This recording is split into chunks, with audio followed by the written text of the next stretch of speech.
మన ప్రభు అయిన యేసుక్రీస్తు నామంలో అందరికీ వందనాలు. గత వీడియోలో మనం చూసుకున్నట్లు ఆగూరు గారు చేసిన ప్రార్థన. ఈ ప్రార్థన మనం చూస్తూ వస్తే తగ్గింపు స్వభావంతో, అలాగే దేవుని మహిమపరచడంలో దేవుని వేడుకుంటున్నాడు. అలాగే ఇంకొన్ని మాటలు చూసుకుంటూ వస్తే వ్యర్థమైన వాటిని, అబద్ధములను నాకు దూరంగా ఉంచమన్నాడు. అంటే వ్యర్థమైన వాటిని మనము దేనికి పనికి రాకుండా చేసే పనులు, ఎందుకు పనికిరానివి, మనం చేసే ప్రతి ఒక్క పని అసలు విలువైనదో, మనకు పనికి వచ్చేదో, లేదంటే వ్యర్థపరిచేదో, మనం చేసే ప్రతి ఒక్క పని విషయమే మనం ఆలోచించుకోవాలి. మనం చేసింది తప్ప, లేకపోతే కరెక్టా అని.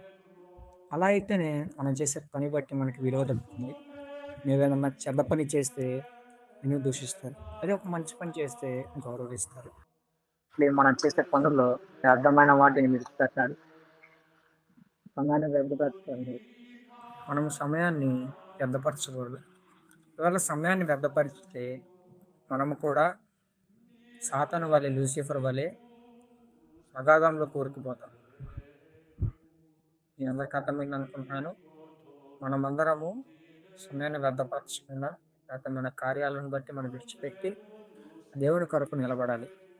అలానే అబద్ధములు, చిన్న చిన్న విషయాలకి మనం అబద్ధములు ఆడేస్తాం. అటువంటి అబద్ధాలు మన నోటి నుంచి తీసివేయమని దేవుని అడగాలి. మనం ప్రయత్నించాలి. మన ప్రయత్నం లేకుండా ఎక్కడికి సాగలేం. కాబట్టి మనము దేవుని ఎదుట సాగిలపడి మన నోటి నుంచి అబద్ధములను తీసివేయమని మనం వేడుకోవాలి.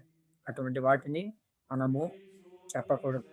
ఎంత చిన్న విషయమైనా, పెద్ద విషయమైనా అబద్ధములు ఆడకూడదు. ఎందుకనగా నీ నోరు అనేది దేవుని కార్యాల కొరకు, దేవుని అద్భుత క్రియల కొరకు, దేవుని వాక్యాన్ని ప్రకటించుట కొరకు నీ యొక్క నోటిని వాడాలి. నీ మాటలను ఉండాలి. అంతేకాని నీ మాటలనేవి ఒకరిని దూషించే విధంగా, ఒకరిని బాధపెట్టే విధంగా ఉండకూడదు.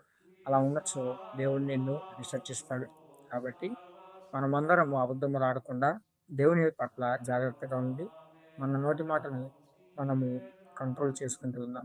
అలానే ఈ రెండిటిని మనం విసర్జించాలి. ఆగూరు గారు చేసిన ప్రార్థనలో ఈ 2 విషయాలు ప్రాముఖ్యమైనవి కనుక మనము వీటిని విడిచిపెట్టి జీవించాలి. ఆమె